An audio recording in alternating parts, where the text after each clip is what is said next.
শুভ সন্ধ্যা বন্ধুরা। সোমবার দিন সন্ধ্যাবেলা চলে গিয়েছিলাম বিয়ে বাড়িতে। আর এই দিকে দেখো আমার সাথে আমার অফিস কলিগ সবাই আছে। তোমরা তো সবাইকে চেনো না, তোমরা শুধু রিয়াকে চেনো। এই দেখো রিয়া আর সবাই আছে। এটা বাচ্চুদা, পেছনে প্রবীর, এটা বিধানদা, ওই পেছনে সবুজ জামা সৌমেন, শুভ, মতি, প্রণয় দাস সবাই আছে।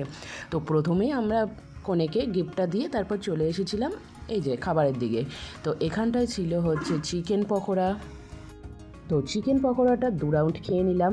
তো সাথে কফি ছিল, কফি খেলাম না, কারণ কফি খেতে গেলেই আমার জিভ পুড়ে যায়, তারপরে কোনো খাবারের স্বাদ পাই না। তারপর চলে গেলাম ফুচকা স্টলে। তো গিয়ে দেখছি আমাদের কলিগরাই আগে থেকে ভিড় জমিয়ে আছে, তো কিছুটা দাঁড়িয়ে শুকনো ফুচকা খেলাম। তারপর চলে গেলাম বিয়ে দেখতে, কারণ সন্ধ্যা লগ্নে বিয়ে ছিল। আর বেশ ভালোই লাগে বিয়ের রিচুয়ালগুলো দেখতে। তো বিয়ের রিচুয়ালটা আমি আর রিয়া মিলে দেখছিলাম, আর প্রচুর ছবি তুলেছি, এত ছবি তুলেছি যে আরও একটা ভিডিও তৈরি হয়ে যাবে সেই ছবিতে। তো যাই হোক, এরপরে দেখলাম 10টা প্রায় বেজে গেছে, আর বাড়ির কাছেই বাড়ি। তো একটু লেট করে যাব ভেবেছিলাম, কিন্তু বর্ষা দিন, সকাল থেকে বৃষ্টি পড়ছিল, এখন যা বৃষ্টিটা একটু কম আছে, তাই চট করে আমরা খেতে বসে গেলাম। এখন 10টা 15 মতন বাজছে। তো প্রথমেই স্যালাড দিল, তারপর ছিল একটা ডিমের ডেভিল। আর আমি তো খাদ্যরসিক মানুষ, মানে খেতে বেশ ভালোই বাসি, তাই সুন্দর করে মজা নিয়ে খেতে লাগলাম। তো ডিমের টেবিলটা খেতেই চলে আসলো ফ্রাইড রাইস, তার সাথে ছিল চানা পনির। অবশ্য তোমাদেরকে মেনু কার্ড আমি আগেই দেখিয়ে দিয়েছি।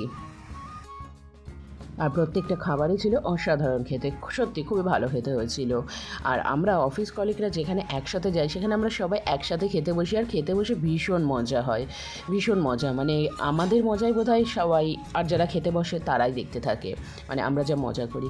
তো যাই হোক, তারপরে ফ্রাইড রাইস শেষ করার পর চলে আসলো সাদা ভাত, লেবু চিপে নিলাম একটুখানি ডালে, আর সাথে ছিল পটল চিংড়ি।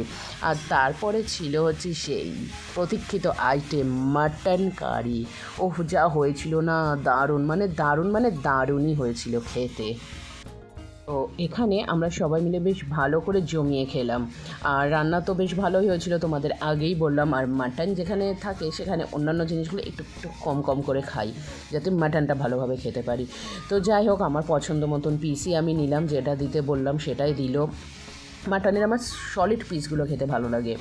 আর পাইপ, তো যাই হোক, পাইপের পিসটা তোমরা হয়তো অনেকে বুঝবে, অনেকে বুঝবে না। তো যাই হোক, এখানে তারপর আসলো সন্দেশ, রসগোল্লা, চাটনি। তো চাটনি আমি খাই না, স্কিপ করে গেলাম। এরপর বাড়ি।